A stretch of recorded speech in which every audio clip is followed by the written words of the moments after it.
So a very important topic of capacitance chapter easy है।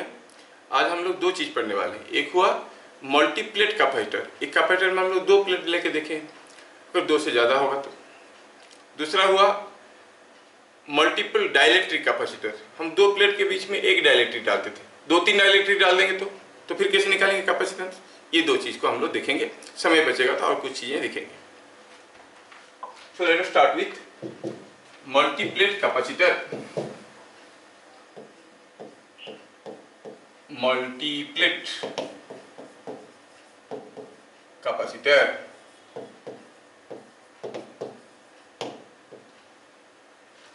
Multiplet capacitor. ठीक है। मैं पहले ये कैपेसिटर को ड्रॉ करता हूँ, फिर मैं समझाने की कोशिश करूंगा। और लिख लेते हैं पहले। It is a combination of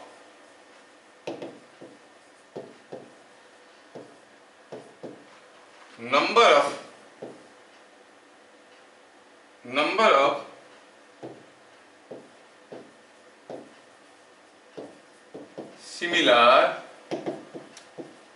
similar plates और पैरेलल प्लेट्स, बेहतर होगा, parallel plates with alternate plates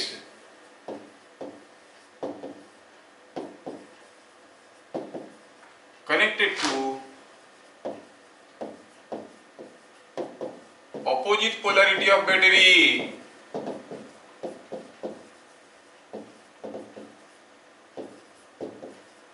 ध्यान रहे कि स्टेटमेंट देख के डरना मना है।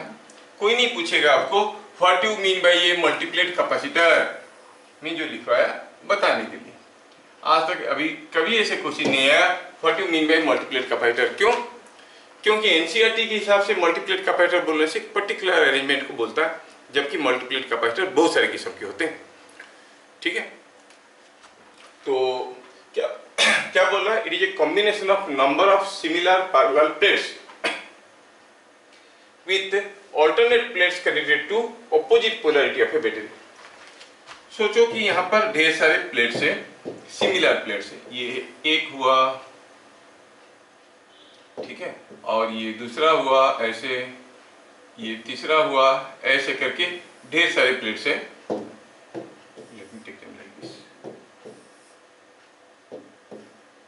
ये तीसरा चौथा हुआ, हो सकता है ये और भी प्लेट्स है, ऐसे ऐसे करके ढेर सारे प्लेट्स है। ये जो प्लेट्स यहाँ पे रखे गए हैं, alternate plates are connected to the opposite polarity of a battery. Alternate plates मतलब पहला प्लेट, तीसरा प्लेट, पांचवा प्लेट, ये एक तरफ लगे हैं, दूसरा, चौथा, छठवा ये दूसरी तरफ लगे, they are connected like this. तो ऐसा एक अरेंजमेंट को हम कहते हैं मल्टीप्लेट कैपेसिटर। और प्लेट्स को एक तरफ लगाया, और प्लेट्स को एक तरफ लगाया, सर पॉजिटिव में लगाएंगे नेगेटिव में कोई फर्क नहीं पड़ता, किधर भी लगाया। इवन प्लेट को दूसरी तरफ लगाया। क्या कॉन्फ़िगरेशन समझ में आ गया? यस, ठीक है। बहुत सिंपल फॉर्मूला है, डायरेक्ट फॉर्मूले पे क्वेश्चन आते हैं, मेडिकल एंट्रेंस में भी आता है और हर एंट्रेंस में आता है, स्कूल एग्जाम में आता है। अभी ये ऐसा एक अरेंजमेंट की जरूरत क्यों पड़ा हमें तो दो प्लेट से काम निकल रहा था, क्यों जरूरत पड़ा थोड़ी देर में आपको समझ में आ जाएगा। अब ये सब प्लेट्स है, मान लो कि वोल्टेज है V, तो ये प्लेट और ये प्लेट के बीच में कुछ कैपेसिटेंस तो होगा। अगर हम कहेंगे कि दोनों प्लेट के बीच में जो सेपरेशन है वो D है, ये एरिया अगर A है, तो ये दोनों प्लेट के बीच में जो कैपेसिटेंस है उसको अगर मैं C0 कहता हूं, तो आप कहोगे C0 is capacitance between two consecutive plates,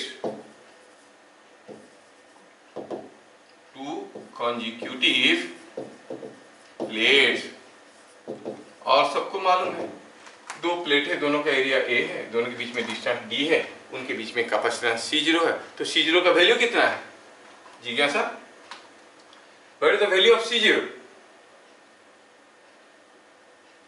दो प्लेट है, दोनों का एरिया A है, उनके बीच में सेपरेशन D है, उन दोनों के बीच में कैपेसिटेंस C0 है, तो C0 का वैल्यू क्या होगा?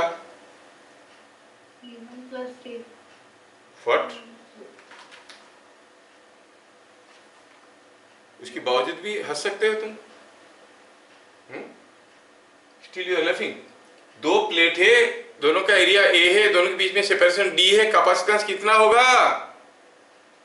A epsilon naught by D, so simple. A epsilon naught by D. ठीक है, ठीक है, मैं आश्चर्य नहीं होता हूँ, आई एम नॉट सरप्राइज्ड, क्योंकि आज की युवा पीढ़ी किस हाल से गुजर रहे हैं मुझे मालूम है। दो कंजुगेटिव प्लेट के बीच में कैपेसिटेंस हुआ C0, ऐसे हर एक दो के बीच में तो C0 ही हुआ। अब देखोगे ऊपर वाला प्लेट, उसके नीचे वाला प्लेट, ये दोनों प्लेट की बात कर रहे हैं, उनके बीच में पोटेंशियल डिफरेंस क्या है? एक प्लेट से दूसरी प्लेट में जाओ, अगर मैं इधर से आता हूं तो I get A potential difference भी, तो इन दोनों प्लेट के बीच में पोटेंशियल डिफरेंस भी है। अच्छा, दूसरा और तीसरा प्लेट के बीच में, चलो दूसरे से चले, फिर से आए, ऐसे आए, आके पहुंच गए तीसरे पे, मतलब ये भी पोटेंशियल डिफरेंस भी। हर दो प्लेट के बीच में पोटेंशियल डिफरेंस बराबर है। अगर दो कैपेसिटर के क्रॉस में बराबर पोटेंशियल है, हम क्या कहते हैं? वो सीरीज में है कि पैरेलल में है? पैरेलल में है, दैट एवरीवन नोज। तो हम कहेंगे पॉइंट नंबर 3 में all as PD across each two consecutive plates is same.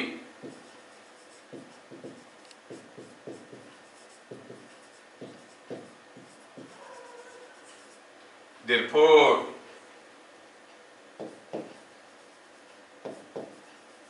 their capacities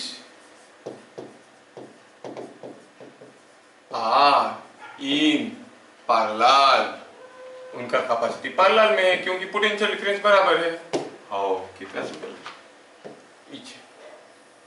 और पैरेलल में हम इक्विवेलेंट कैपेसिटेंस कैसे निकालते हैं? C1 and C2 are in parallel. जिज्ञासा, इक्विवेलेंट कैपेसिटेंस कितना होगा?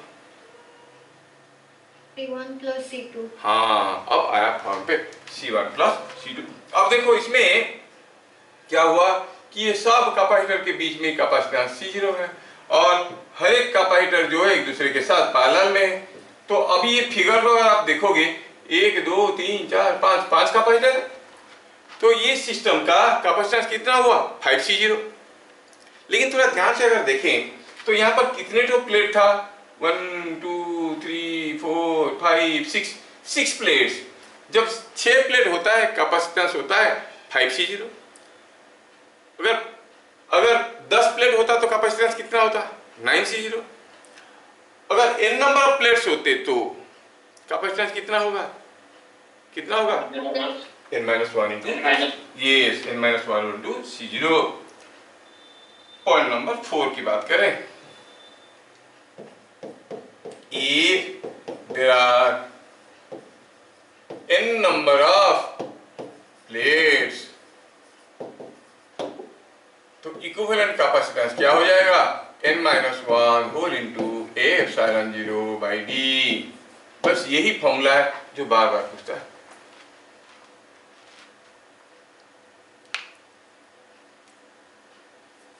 क्या बात समझ में आया?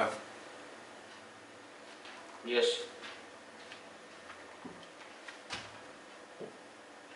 ठीक है, ठीक है,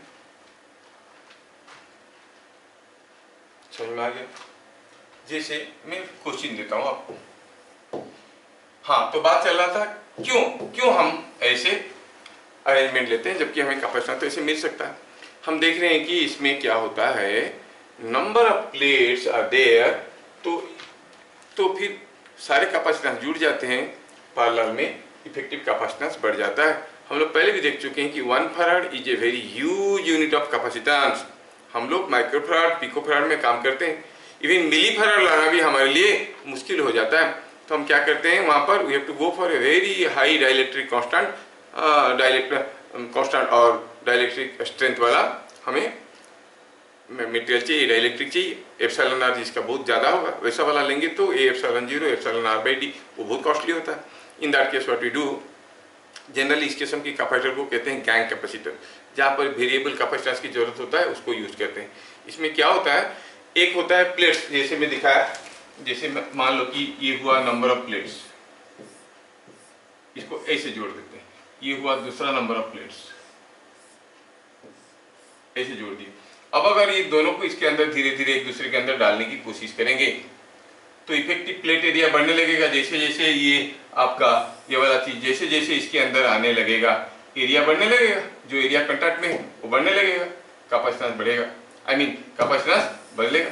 तो इसको बाहर खींचो या अंदर लाओ, अकॉर्डिंगली कैपेसिटेंस बदलता है। इनफैक्ट इसको बाहर खींचते अंदर नहीं लाते, करते क्या है, घूमता है, एक प्लेट ऐसा है दूसरा प्लेट ऐसा है, ये ऐसे ऐसे घूमेगा, एक घूम के बाहर निकल जाएगा फिर घूम के अंदर चले जाएगा, दूसरा फिक्स रहता है। तो इसमें क्या होता है, हम हाई कैपेसिटेंस ला सकते हैं क्योंकि ये सब पैरेलल में आ रहे हैं, और वेरिएबल कैपेसिटेंस भी बना सकते हैं। पुराने ज़माने में जो आपका बड़े बड़े रेडियो आते थे उसमें ये सब कैपेसिटर्स यूज होते थे। जब आप ट्यूनिंग करते हो ना किसी सेंटर को लगाने के लिए, जयपुर लगाना है, कटक लगाना है, संबलपुर लगाना है, तो आप जो घुमाते हो ट्यूनिंग उसमें वो कैपेसिटर ऐसे बदलता था, वो बात की बात है। देखिए खैर, इसको गैंग कैपेसिटर भी कहते हैं। क्वेश्चन कैसे आएगा, क्वेश्चन आएगा ए multi-plate capacitor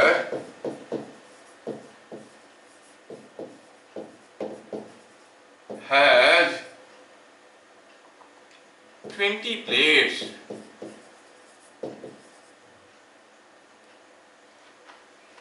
and net capacitance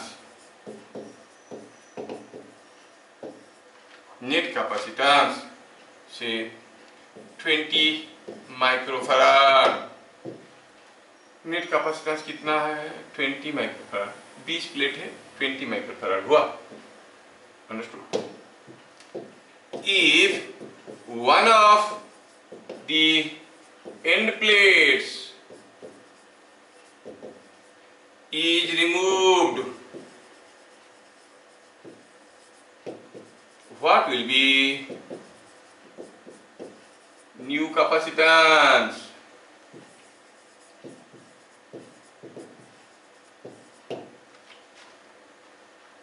कोई एक मल्टीप्लेट कैपेसिटर में 20 प्लेट थे, अंत में जो प्लेट है, एंड्स में जो प्लेट है, उसमें से एक प्लेट को निकाल दिए,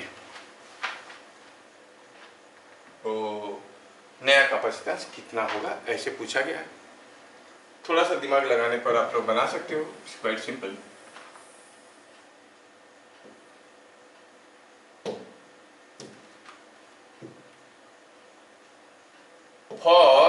अच्छा लेट सॉल्यूशन ऐसे बनाएंगे, लेट कैपेसिटेंस बिटवीन टू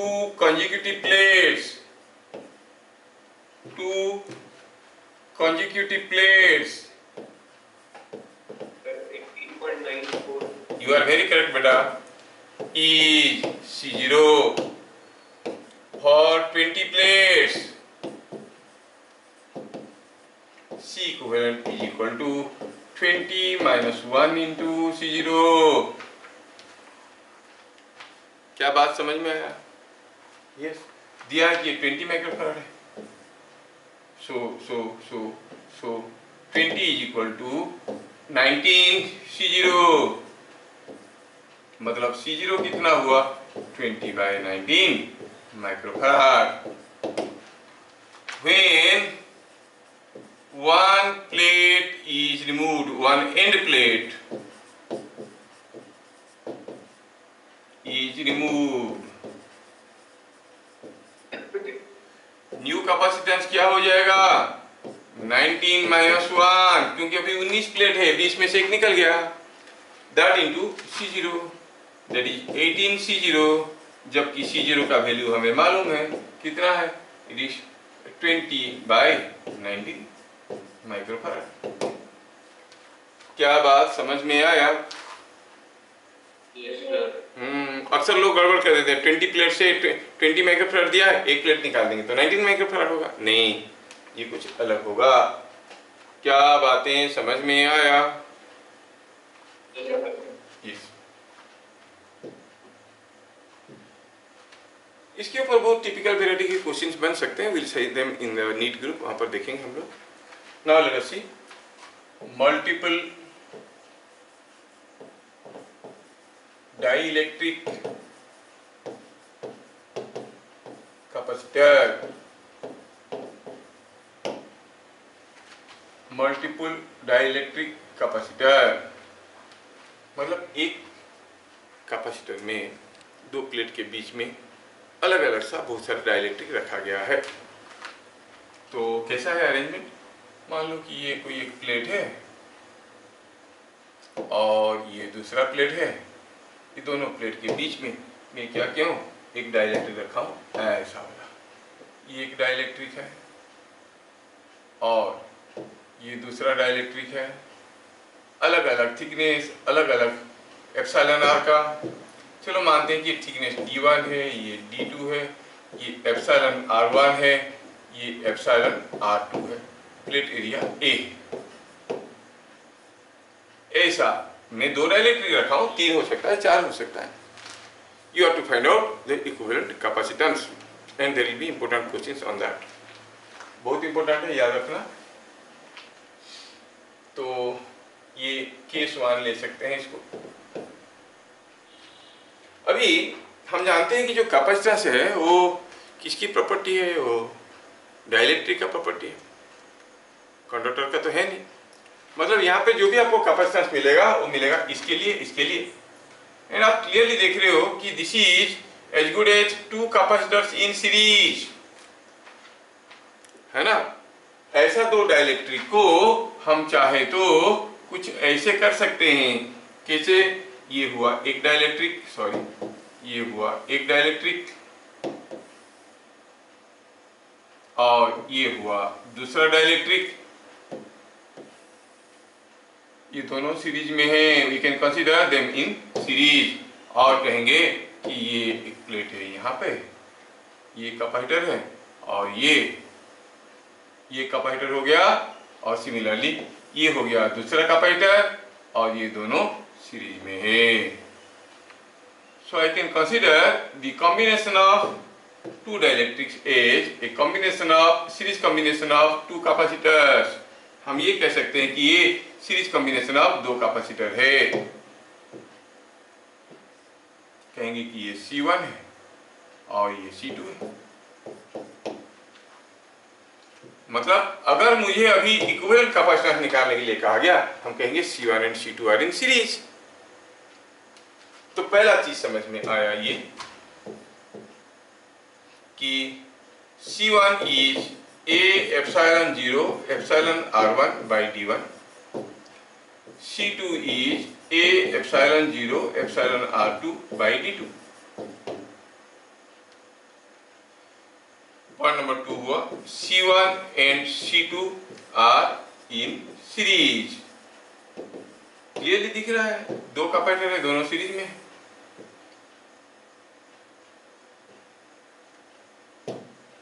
दोनों सीरीज में।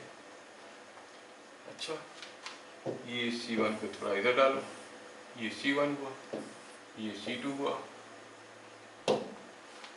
ये दोनों सीरीज में है। तो कोई अगर पूछेगा नेट कैपेसिटेंस कितना है, C नेट, इक्विवेलेंट कैपेसिटेंस क्या होगा? निकालने का तरीका होता है कि सीरीज कनेक्शन में इक्विवेलेंट कैपेसिटेंस निकालने का तरीका रेजिस्टेंस का पैरेलल कनेक्शन के बराबर होता है। So 1/C equivalent is equal to 1/C1 plus 1/C2। It is D by A epsilon 0 epsilon R1, D by ये D1 by D2 by A epsilon 0 epsilon R2। थोड़ा सिंपलीफाई करें, क्या common जाएगा इसमें? 1 बाय A एप्सिलॉन 0 कॉमन जाएगा, D1 by epsilon R1 plus D2 by epsilon R2। अगर C equivalent कोई पूछेगा तो उल्टा कर देना, उल्टा कर देंगे, ये तो उल्टा हो जाएगा A एप्सिलॉन 0 और ये ऊपर था ये नीचे आ जाएगा D1 by epsilon R1 D2 by epsilon R2। ये हो गया capacitance. When there are a number of dielectrics between the plates, the equivalent capacitance can be found using this formula C equivalent। अगर और होते और भी जोड़ देते D3 by epsilon R3 D4 by epsilon R4 जोड़ देते। डायरेक्टली इस फॉर्मूले के ऊपर क्वेश्चन आएगा। ठीक है, अभी एमसीक्यू के लिए बुक में बोर्ड में एमसीक्यू भी आते हैं तो उसके रिलेटेड एक दो पॉइंट को और एक्स्ट्रा कवर कर लेंगे। हम बात कर रहे थे ऐसा कोई केस का,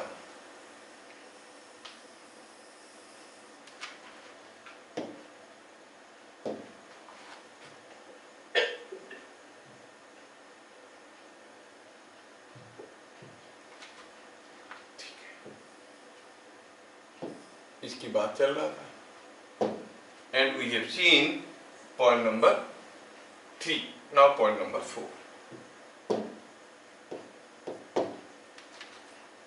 Suppose कोई पूछा आपको what is the ratio of electric fields in the two capacitors।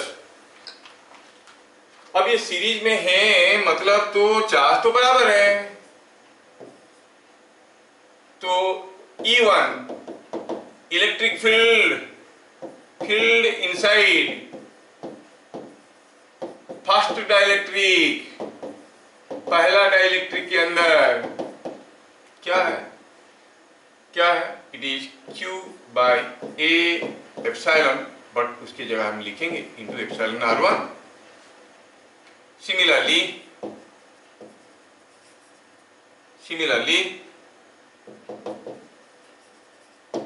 E2 क्या हो जाएगा, E2 will be Q by A epsilon 0 epsilon R2।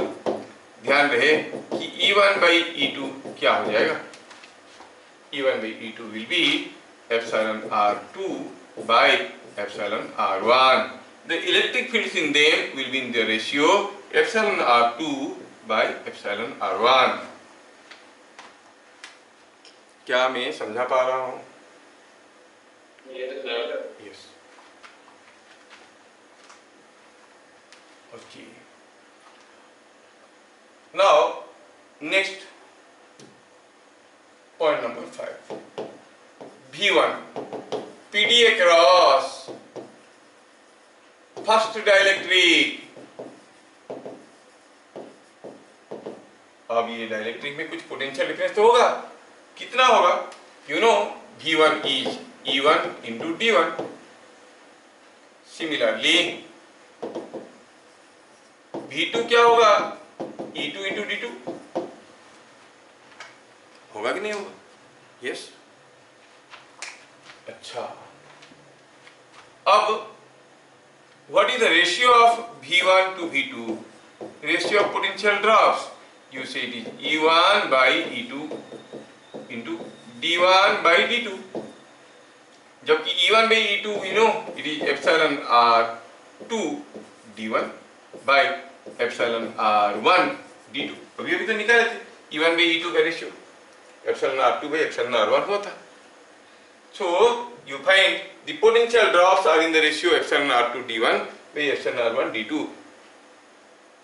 क्या बात समझ में आया? Yes sir। Now I want to give you two cases। ध्यान रखना जिसके ऊपर क्वेश्चंस आते हैं। केस 1 मैं क्यों लिखवा रहा हूं, to give you just a formula. अब आप थोड़ा दिमाग लगाओ और बताओ before we go for this. एक पैरेलल प्लेट एयर कैपेसिटर है, उसकी दोनों प्लेट के बीच में अगर एक डाइलेक्ट्रिक डालेंगे तो कैपेसिटेंस बढ़ेगा कि घटेगा? बढ़ेगा, सबको मालूम है। फाइन, नहीं अब डाइलेक्ट्रिक नहीं डाले, हम क्या डालें, एक कंडक्टिंग प्लेट डालेंगे। ठीक है, कंडक्टिंग प्लेट को डालेंगे। दो हमारे पास प्लेट थे, कुछ कैपेसिटेंस था, मैं कंडक्टिंग प्लेट को डाल रहा हूं इसके अंदर। अगर ये डाइलेक्ट्रिक होगा तो डालने से कैपेसिटेंस बढ़ेगा। मान लो ये कंडक्टर है तो कैपेसिटेंस बढ़ेगा कि घटेगा? घटेगा। बढ़ेगा, घटेगा सर, बढ़ेगा। देखो हो क्या रहा है, कंडक्टर का तो अपना कोई कैपेसिटेंस है नहीं। कैपेसिटेंस किसका है?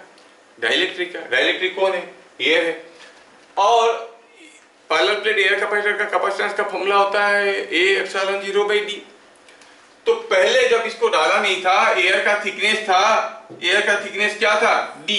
डालने के बाद एयर का थिकनेस d रहेगा क्या? एयर तो कम हो गया, तो d घट गया, तो कैपेसिटेंस बढ़ जाएगा।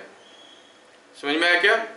तो कैपेसिटर के अंदर चाहे आप डाइलेक्ट्रिक डालो या कंडक्टर डालो, कुछ भी डालो, कैपेसिटेंस तो बढ़ेगा। और वैसे भी मैं आपको कभी शायद मैं बताया हूं कि एप्सिलॉन r फॉर कंडक्टर्स क्या होता है? इनफाइनाइट होता है। Epsilon r for conductors is infinite, तो कैपेसिटेंस तो बढ़ेगा ही। कैपेसिटर के अंदर कुछ भी डालो, ये कैपेसिटेंस बढ़ता है। कोई एक पैरेलल प्लेट कैपेसिटर है, आप उसके अंदर डाइलेक्ट्रिक डाल दो, कोई पेपर डाल दो, बुक डाल दो, कैपेसिटेंस बढ़ेगा। कोई कंडक्टर डाल दो तब भी कैपेसिटेंस बढ़ेगा। दोनों ही केस में बढ़ेगा। पहला केस में क्यों बढ़ जाता है? क्योंकि एप्सिलॉन r बढ़ गया है। दूसरे केस में लॉजिकली देखें तो आप कहोगे एयर स्पेसिंग घट गया, डाइलेक्ट्रिक घट गया है अंदर। अच्छा, तो आप कहोगे कि for a parallel plate air capacitor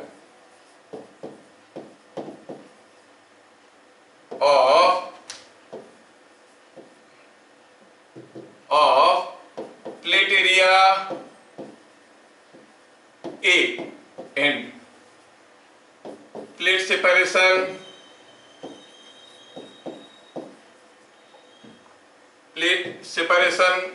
D।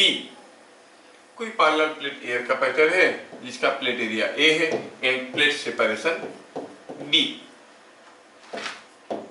If a dielectric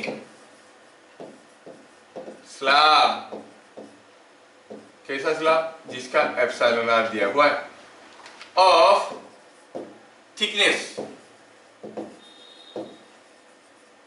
T is inserted parallel to plates,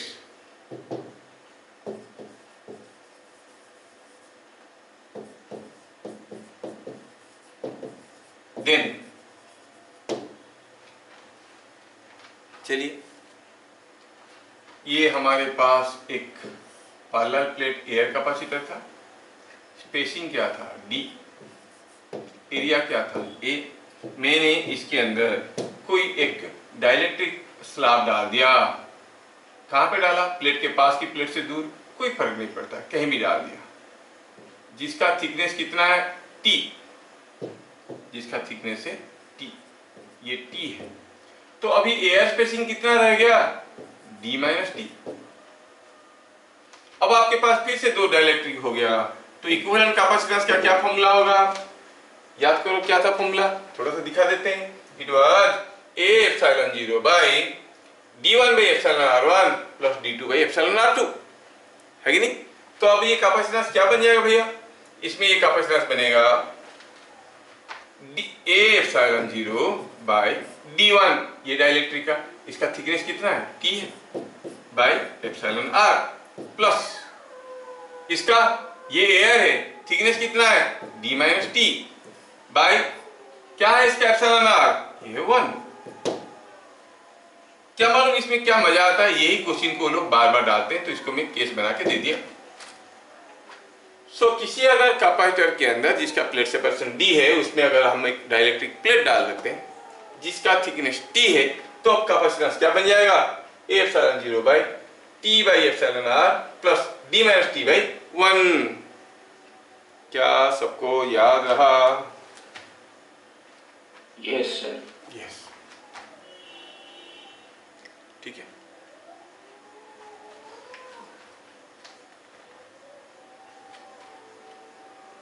ठीक है, कैसे क्वेश्चंस आते हैं? ये जो मल्टीपल डाइलेक्ट्रिक वाला केस हुआ ना, इसमें मैं एक चीज यहां पर मेंशन किया, शायद कोई गौर नहीं किया होगा। The dielectric slab of thickness T is inserted, अरे इनका इन नहीं है, इंसर्टेड का एन नहीं। इंसर्टेड पैरेलल टू प्लेट्स, मतलब ये प्लेट्स थे, डाइलेक्ट्रिक स्लैब को ऐसे डाले। और कैसे हो सकता है क्या? हाँ हो सकता है। मान लो ये एक प्लेट है, ये एक प्लेट है और स्लैब कुछ ऐसा है और ये स्लैब को डाले, ये भी तो हो सकता है। नीट ग्रुप में ये सब चीजों को देखेंगे। अभी बोर्ड में आपका नहीं है, मल्टीपल डाइलेक्ट्रिक में खाली एक में है, दूसरा कभी नहीं डाला वो लोग, आज तक कभी नहीं डाला, तो क्या डालेंगे। और नीट वगैरह में भी, एंट्रेंस जेई वगैरह में डालते हैं, नीट वगैरह में भी नहीं डालते, सिंपल सा। नीट में तो सीधा फॉर्मूला आपको समझ में आना चाहिए। अब कैसे क्वेश्चन आएगा?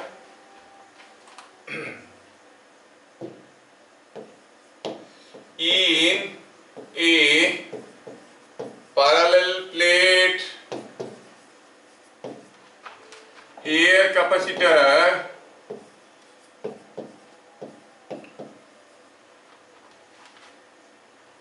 of 20 microfarad,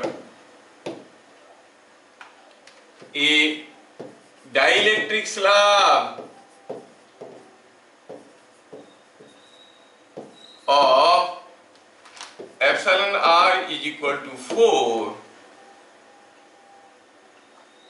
and thickness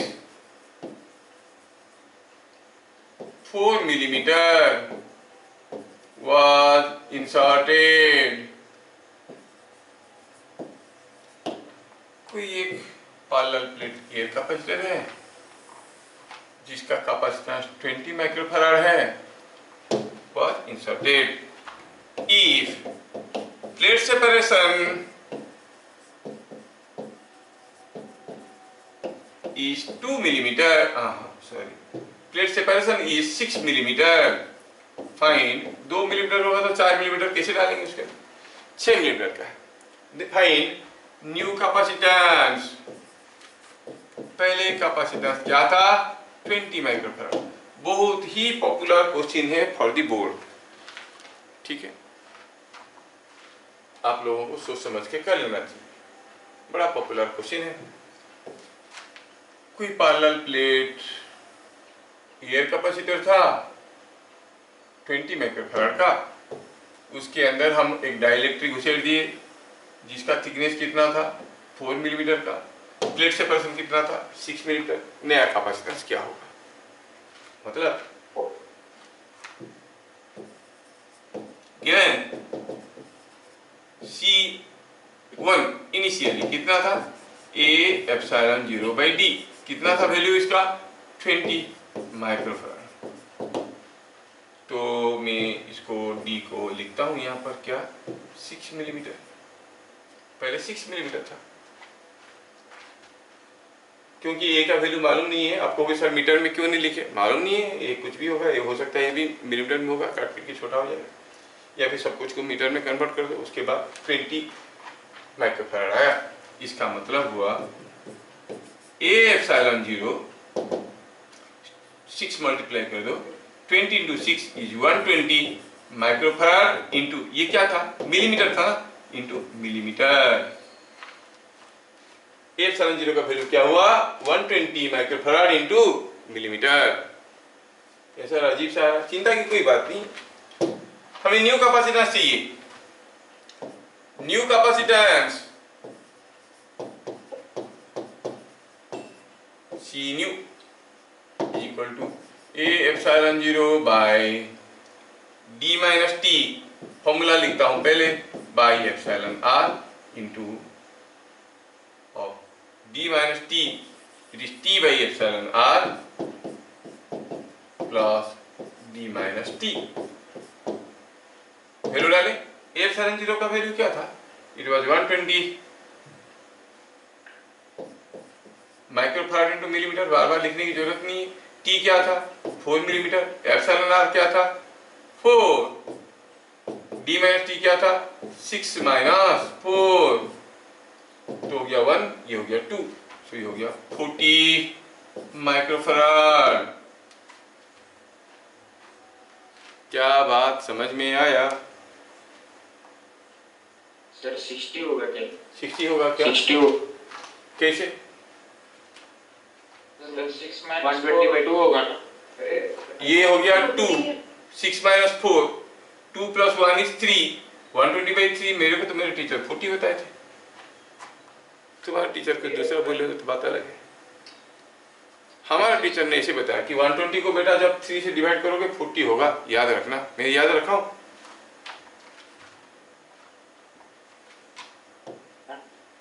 क्या बोल रहा है सर? हाँ, वो a epsilon naught into epsilon naught r by d करने से वो 4 कट जाएगा, तो a एप्सिलॉन नॉट का वैल्यू 20 होगा ना?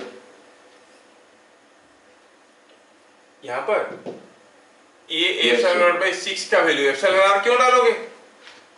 पैरेलल प्लेट एयर कैपेसिटर का 20 माइक्रोफैराड था, तो एप्सिलॉन नॉट बाय d हो गया 20, मतलब एप्सिलॉन नॉट का वैल्यू हो गया 20 इंटू 6, 120।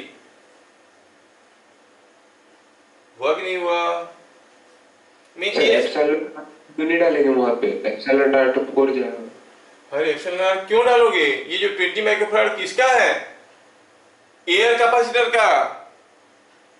Yes sir, yes. खा गया 2 मिनट में।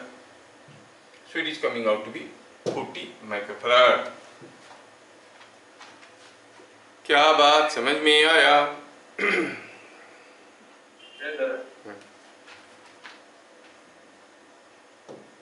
Next question.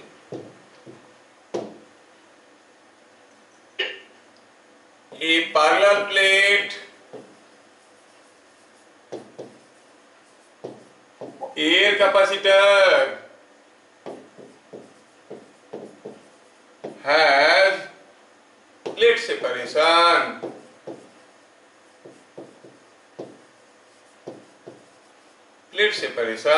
कितना से 6 मिलीमीटर and capacitance, ये parallel plate air capacitor has plate separation 6 millimeter and capacitance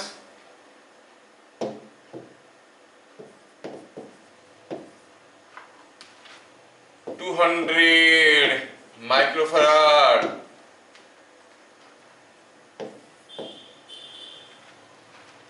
ठीक है। सोम गर्तिया कितना अच्छा फेस था, उसका प्रोफाइल में कुछ दूसरा फेस दिखने लगा। ट्रांसफॉर्मेशन हो गया क्या? हाँ सर। अपना जगह कुत्ते का फेस रखा, पेट डॉग होगा अपना। अच्छा ठीक है। तो if a conducting plate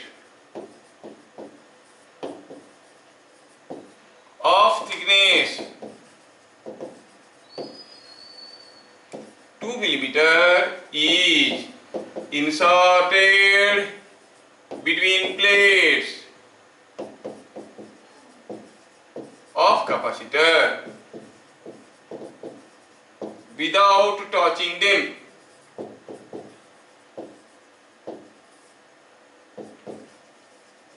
then what will be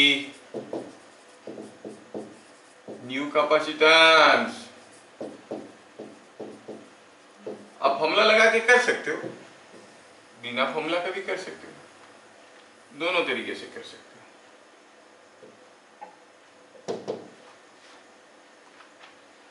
without touching the plates, मैं बीच में कनेक्टिंग प्लेट डाल दिया, जो दोनों प्लेट को बिना टच किए, तो बताओ कैपेसिटेंस क्या होगा? बस ध्यान रखना है कि पहला मेथड है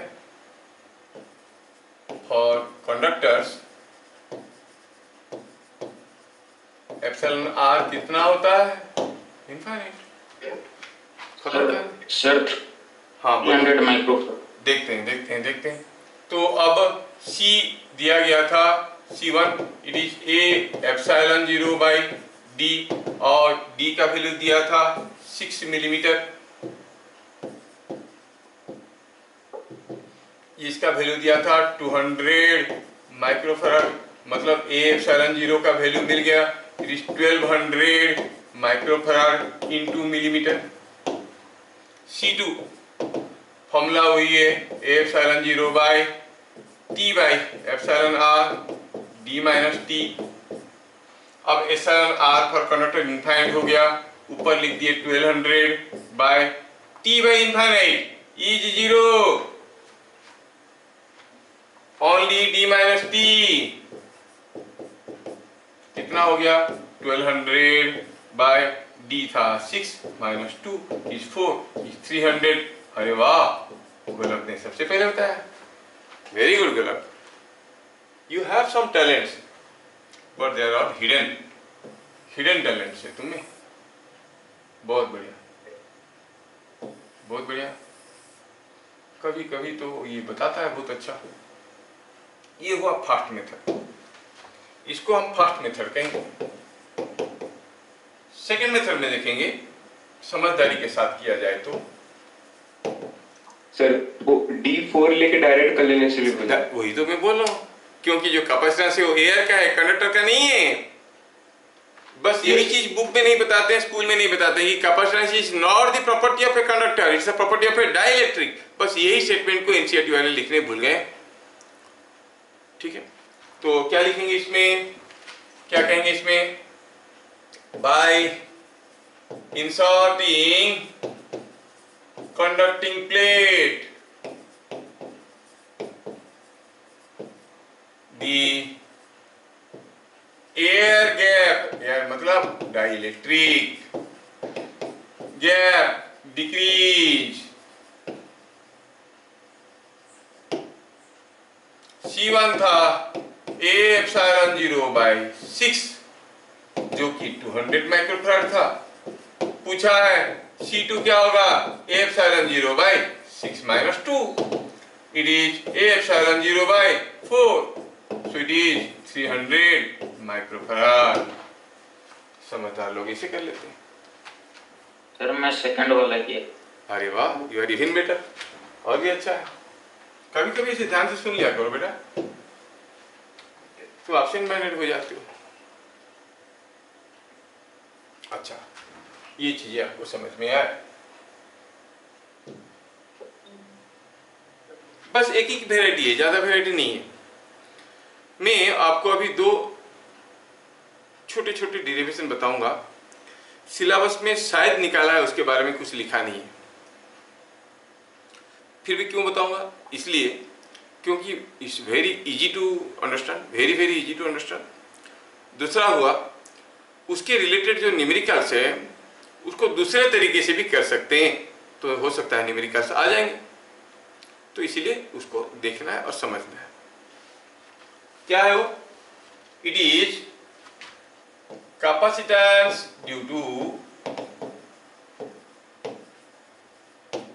ए spherical conductor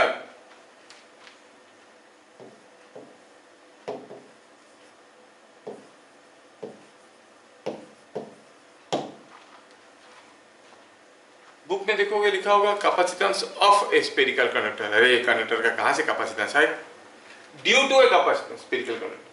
आपका जो दो पैरेलल प्लेट कैपेसिटर है, क्या वो कैपेसिटेंस ऑफ द प्लेट्स है? नहीं, capacitance between the plates, capacitance of the dielectric between the plates.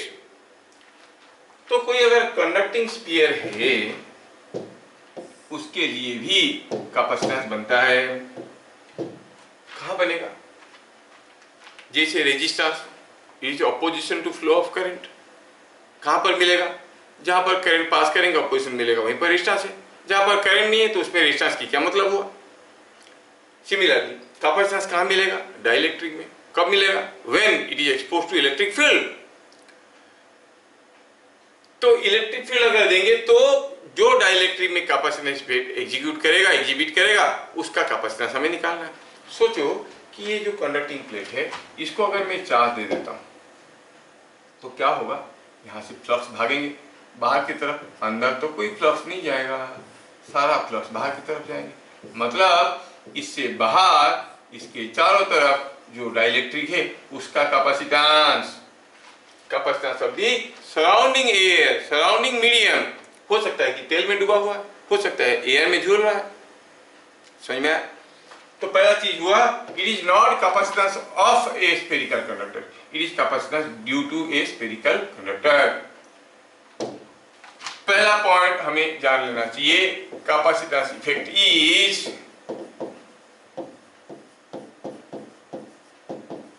exhibited by surrounding dielectric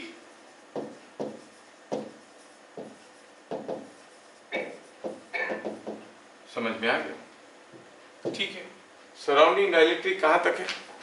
कोई भी डाइलेक्ट्रिक होता है उसका दो एंड होंगे। जो सराउंडिंग डाइलेक्ट्रिक है उसका एक एंड तो यहाँ पे इसके पास पास, सरफेस के पास पास, हाँ, दूसरा एंड इंफिनिटी में। Surrounding dielectric is up to infinity. अच्छा, तो one end of the dielectric is close to the surface, other end is far away. हमें कैपेसिटेंस पता करना है, बस हमें तो एक तरीका मालूम है, क्यू चार्ज दे दो और पोटेंशियल डिफरेंस भी निकला, दोनों एंड में क्यू बाई भी हो गया capacitance. When I give a charge of Q Coulomb's, मुझे पोटेंशियल निकालना है और पोटेंशियल डिफरेंस निकालना है। कहां कहां पर? At the two ends. एक एंड हुआ क्लोज टू द सरफेस, मतलब यहाँ पे, जो कि के क्यू बाई आर है। आपको मालूम है अगर एक स्फीयर है उसका रेडियस आर है तो आपको हो गए इसका के क्यू बाई आर है सरफेस में पोटेंशियल। दूसरा कहाँ है? दूसरा इज एट इंफिनिटी। अब क्यू चार्ज के लिए इंफिनिटी में पोटेंशियल क्या होगा? जीरो होगा। So you know the potential at the two ends. क्या बात समझ में आया? Yes sir. ये कितना सिंपल है। If Q charge is given to sphere, the potential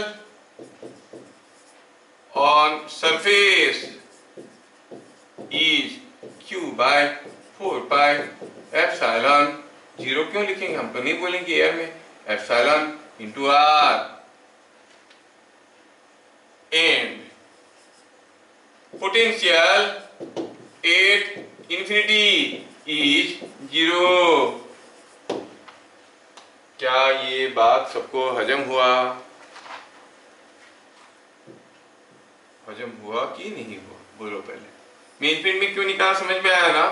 क्योंकि जो डाइलेक्ट्रिक है उसका दूसरा एंड कहां पे है? इट इज एट इंफिनिटी, तो इसीलिए मैं इंफिनिटी में पोटेंशियल निकाला। क्या सबको समझ में आया? Yes sir. कितना सिंपल तो है। तो point number 3, potential difference across two ends of the surrounding dielectric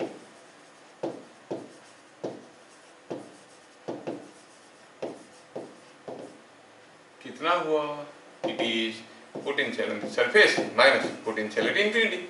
It is q by 4 pi epsilon r minus 0. So it is q by 4 pi epsilon r. The potential difference across the dielectric is Vc. So capacitance क्या हो जाएगा भाई? q चार दो, Vc हो गया potential difference q by Vc। कितना मिलेगा?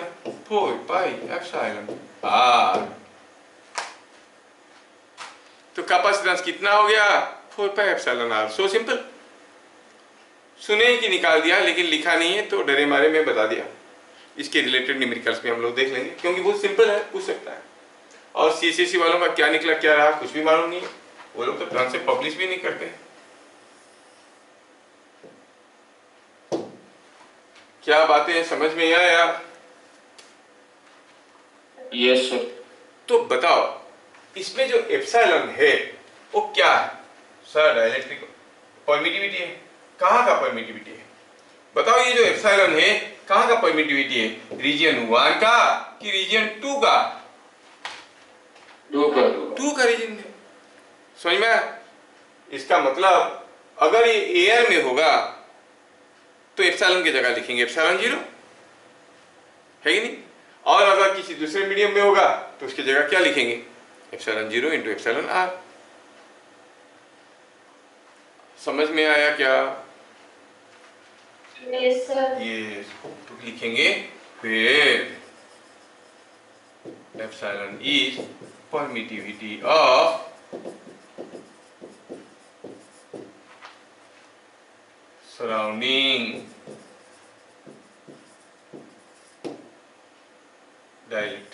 सराउंडिंग डाइलेक्ट्रिक का परमिटिविटी है।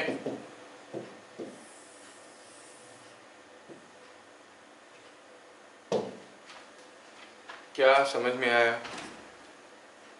छोटा सा question.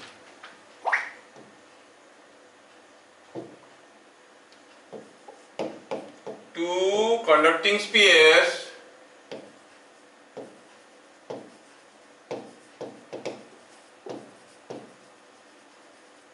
have radii r and 2r held in or hanging in air. What is ratio of their capacities? उनका कैपेसिटी का रेशियो बताओ। क्या बता सकते हो? दो कंडक्टिंग, सो सिंपल है ना? आप कहोगे C1/C2, ये तो सबको आता है, 4πε r 4πε2r, हो गया 1/2। ठीक है, ये इजी था, आप लोग बना दिए। दूसरा, a conducting sphere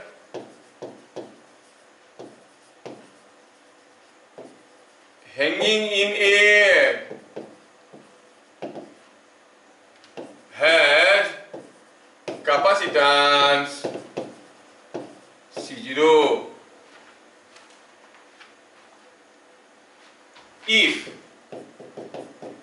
it is filled with oil। Epsilon R कितना है? 4 है। What will be new capacitance? 4C0 कितना होगा? अरे यार गलत बता दे भैया, कितना होगा? मुझे तुम्हें पता है, तुम ही बोलोगे, देख लो।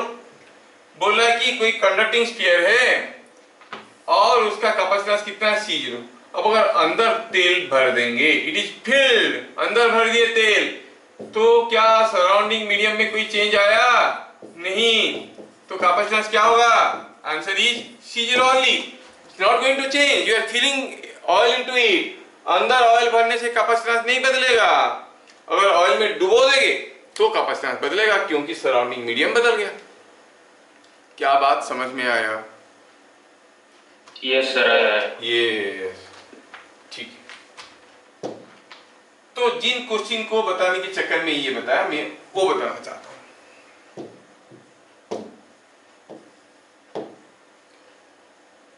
n number of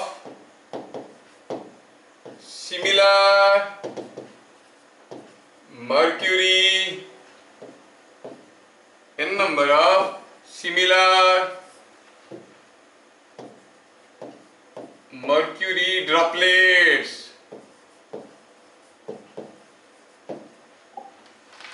each charged to a voltage, each charged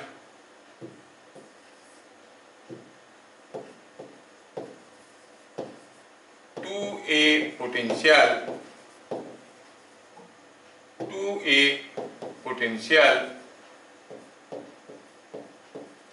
V naught combined together,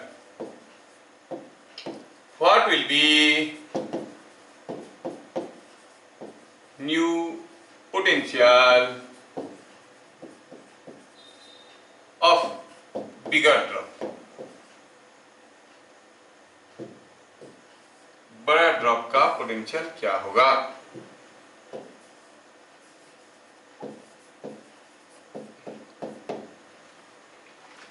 अब n नंबर अपने दिया हूं, वो बुक में आपको 1000 या 729 ऐसे दे देंगे। ठीक है, जिनका क्यूब रूट आपको मालूम होना चाहिए। छोटे छोटे n2 ड्रॉपलेट्स जुड़ गए और एक बड़ा ड्रॉपलेट बना। ये छोटा छोटा छोटे छोटे छोटे छोटे छोटे छोटे ड्रॉपलेट सब जुड़ गए, जुड़ के क्या बन गया? बड़ा वाला ड्रॉपलेट। ये अब क्या हुआ कि जो बड़ा वाला ड्रॉपलेट है इसका रेडियस मालूम नहीं है, assume it to be R. इनका भी मालूम नहीं है, assume it to be small R. ये n तो ड्रॉपलेट जुड़ गए और एक बड़ा ड्रॉपलेट बन गया। n ड्रॉपलेट जुड़ के एक बड़ा ड्रॉपलेट बन गया। ठीक है, ठीक है। तो क्या कहोगे? Volume will remain same. मतलब इसका जो वॉल्यूम है सबका वॉल्यूम वही है। मतलब 4/3 pi are cube must be equal to n times 4/3 not into n. yes pi are cube. इससे क्या पता चला? Capital R is equal to n to the power 1/3 into R. क्या ये बातें समझ में आया? है ना? यस।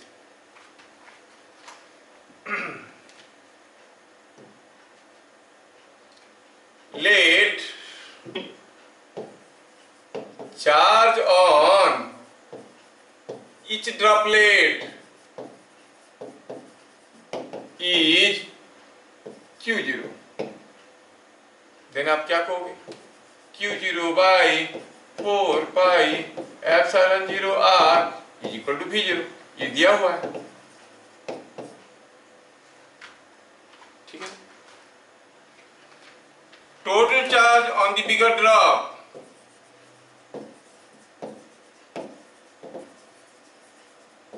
बड़ा वाला जो ड्रॉप मिला उसमें टोटल चार्ज क्या मिलेगा? आप कहोगे charge can neither be created nor be destroyed. हर एक ड्रॉप में Q0 चार्ज था और n टा ड्रॉपलेट थे, तो हो जाएगा nQ0। nQ0 is the total charge on the bigger drop. V dash potential of bigger drop.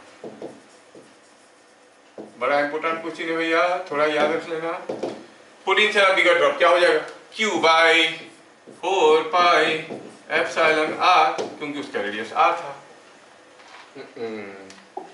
Q कितना है? It is nQ0। R कितना है? It is n to the power 1/3 into R। अभी भी निकाले थे, है ना? डाल दिए, सिंप्लीफाई किए तो क्या मिला यहाँ पे? That gives you n to the power 1/3 ऊपर n हो गया n to the power 2/3 q by और q naught by 4 pi epsilon r, जिसका वैल्यू क्या है? जिसका वैल्यू क्या है? v0। So it is n to the power 2/3 v0। क्या बात समझ में आया? Yes sir. सिंपल तो है।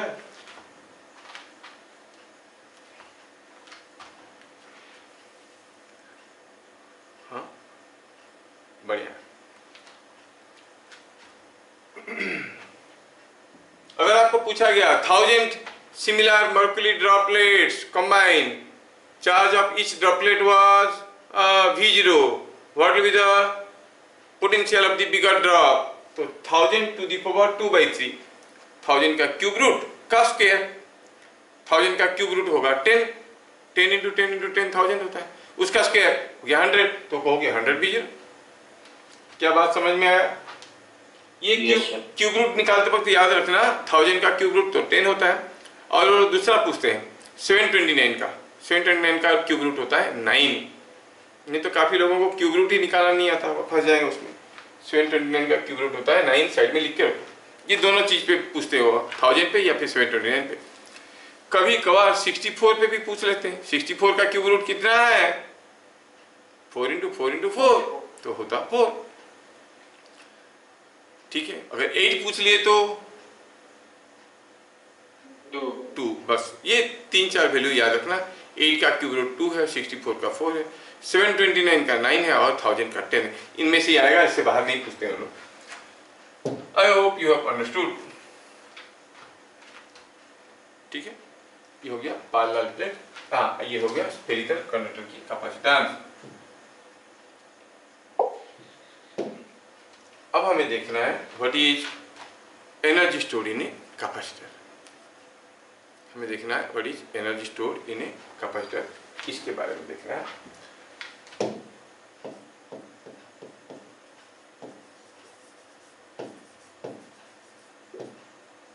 Energy store in a capacitor, बड़ा इंटरेस्टिंग आर्टिकल है और ये आपका लास्ट टॉपिक है कैपेसिटेंस चैप्टर में। बहुत चीज़ें निकल गया है और सिलेबस में लिखा है एनर्जी स्टोर इन कैपेसिटर का फॉर्मूला यूज करना, लेकिन कैसे हुआ मत बताना, बता देंगे। एनसीईआरटी वालों को थोड़ी पता चलता है हम बताएंगे नहीं बता देंगे। बहुत आसान है क्योंकि उन लोगों का जो डिराइवेशन था वो काफ़ी टफ था। हम जो डेरिवेशन देंगे वो चुटकी में हो जाएगा। वो लोग सही डेरिवेशन नहीं किए थे तो सोचे कि चलो बच्चों को बोलते हैं कि भूल जाए डेरिवेशन, छोड़ दे। और बच्चे आजकल ज़्यादा लोड नहीं ले पाते तो डेरिवेशन हम लोग कर लें, बहुत सिंपल है। Monday is Janmashtami, wish you all happy Janmashtami and I have to go for some arrangement related to Janmashtami. क्या आज की क्लास मुझे आप यहाँ पे छुट्टी दोगे? हाँ बोलोगे तो जाएंगे, दुखी हो जाओगे तो पढ़ाएंगे। कितने लोग मुझे छुट्टी देने के लिए तैयार है? थोड़ा हाथ उठाइए, एक मिनट। यस सर, छुट्टी दे दी। कितने लोग मुझे छुट्टी देने के लिए तैयार है? हाथ उठाइए। Thank you very much. फिर मिलेंगे अगले क्लास और मैं सर को ये वीडियो भेज दूंगा कि बच्चे बोले छुट्टी दे दीजिए। बहुत बढ़िया, ठीक है। चलो मिलते हैं अगले क्लास। और किसी को कुछ कहना है? नहीं, तो अगले क्लास हम एनर्जी पढ़ाएंगे और कैपेसिटेंस खत्म हो जाएगा। कैपेसिटेंस खत्म होने के बाद क्या पढ़ोगे? ऑप्टिक्स पढ़ोगे कि मैग्नेटिज्म पढ़ोगे कि क्या पढ़ोगे?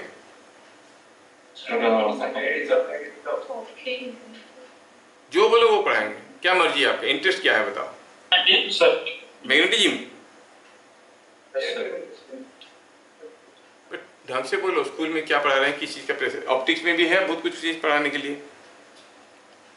मैग्नेटिज्म पढ़ाए? ऑप्टिक्स, ऑप्टिक्स में क्या पढ़ना है? मैग्नेटिज्म सर, ठीक है, मैग्नेटिज्म। ठीक है। अगले क्लास आप लोग जो बोलोगे वो पढ़ाएंगे। मेरे को कुछ नहीं, खाली कैसेट बदलना होता है। I need not come prepared for it. आप जो चैप्टर बोलोगे वो पढ़ा देंगे, लेकिन अगले क्लास एनर्जी कैपेसिटर का एनर्जी वाला पूरा चीज़ ले लेगा, पूरा क्लास ले लेगा। बहुत सारे कंसेप्चुअल क्वेश्चन से रिलेटेड है और उसके न्यूमेरिकल्स भी है। फिर मिलेंगे अगले क्लास, तब तक के लिए जय हिंद।